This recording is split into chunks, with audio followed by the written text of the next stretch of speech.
барлығымыз періште емеспіз, пендеміз.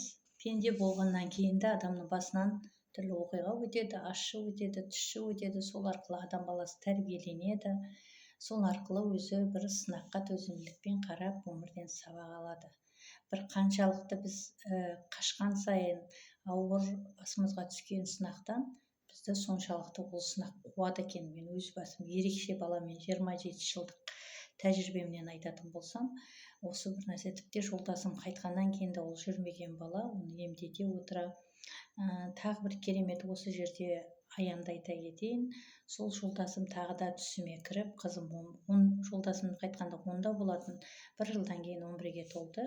Сол кезде біз енді ізденіп, әлі де оған дейін Израильге бардық, бүкіл жерге баланы емдетіп, ақылы сөйтіп жүрдік қой, бүкіл дүниемізді, мүлкімізді, үйімізді сатып.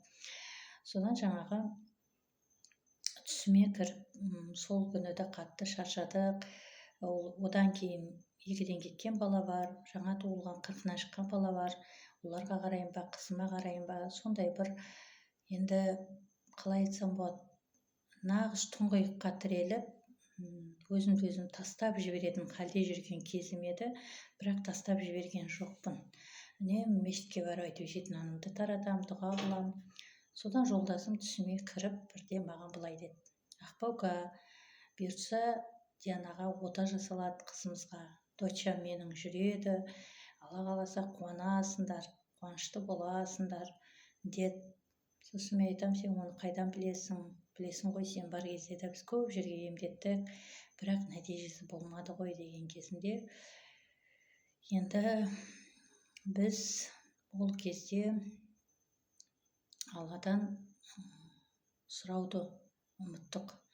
Біз ол кезде өзіміздің күшімізді салып, барлық дүние мүлкімізді, үйімізді сатып, қаншама сынақтарға тап болып, сондай бір тағдыр тәлкегіне ұшыраған кезіміз болды. Бізді танитын адамдар болса бәрі біледі.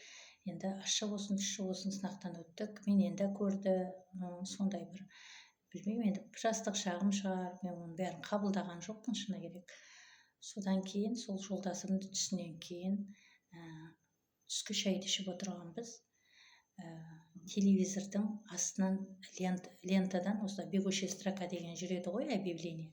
Содан Ақтөбе қаласында хирургтар қабылдап жатыр деген объявление көзім шалып барам. Барған кезде айдаладан іздеп жүрген еміміз осы Ақтөбе қаласынан болады ғой. Осы жерде қызымның сіңірлерін кесіп, ота жасалып, қызым аяқ астынан 4 айдан кейін жүреді. Әуелі гипспен, кейін гипсті алғаннан кейін жүреді.